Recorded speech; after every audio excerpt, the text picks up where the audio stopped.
Alors, donc là, je suis à Marseille et je profite de l'ambiance générale pour vous lire une fable de cigales et de fourmis. Enfin, je veux dire, des cigales et des fourmis. Et aussi, donc, des frelons et des abeilles. Voilà. On y va. Les cigales, plusieurs années, ont bien chanté, dansé, niqué et un petit chouïa sniffé. Et tout ça, ça n'a rien branlé, car ils pouvaient toujours s'endetter. Oui, les frelons pouvaient prêter tant que les petites fourmis du bas avaient leur petit livret A.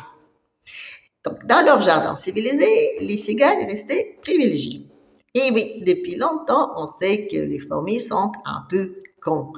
On peut leur dire n'importe quoi, genre le mainstream 2 c'est des blablabla, que les abeilles de l'autre côté sont des méchantes manches-bébés, qu'ils sont tous non démocratiques, obscurantistes et surtout cigalophobiques.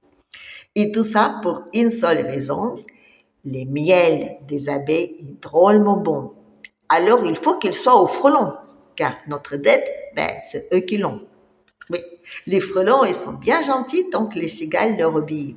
Donc ils sont prêts à sacrifier toutes les fourmis avec leurs petits deniers. Et les petites fourmis, elles ne voient rien. Non. Ils se croient toujours s'appartenir. Ils s'attribuent les libertés de se faire niquer. Hein. Et ils sont, civilisés. Ils mélangent des kiki, kikettes, sans remarquer que leur destin est déjà tout scellé. Et oui, quand la crise fut venue, les fourmis se trouvaient fort dépourvues. Pas un petit morceau, ni de mouches, ni de vermisseaux. Alors donc, les fourmis allaient crier famine chez l'abeille, leur voisine. Et là, les cigales ont dit non, on va quand même pas prendre un pot de miel et cirer les pompes de la reine d'abeille. Non, on va plutôt tous prendre nos livrets A et les petites rafales et hop là, on va aller sous le front pour que les ruches soient au frelon. Normal.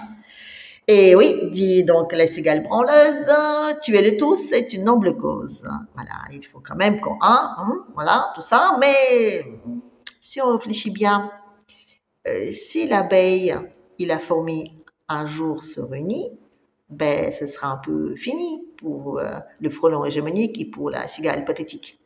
Mais pour ça, il faut un petit peu, comment dire, la fourmi s'ouvre un peu les yeux, écoute un peu, je veux dire, d'autres, tout ça, trois petits points, trois petits points, trois petits points, voilà. Que vous dire de plus? En vrai complotiste assoiffé de la paix, je vous dis quand même que réfléchissons un petit chouïa, quoi, voilà.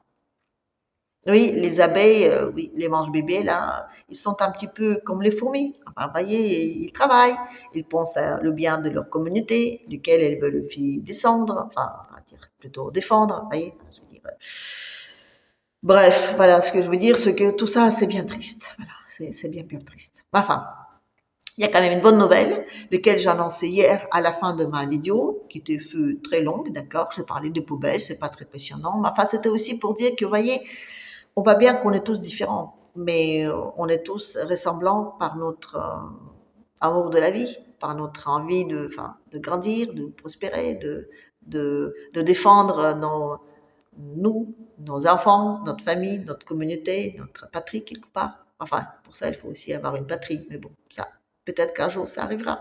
Enfin, sur ce, donc, je vous dis tralala et allez, à la prochaine.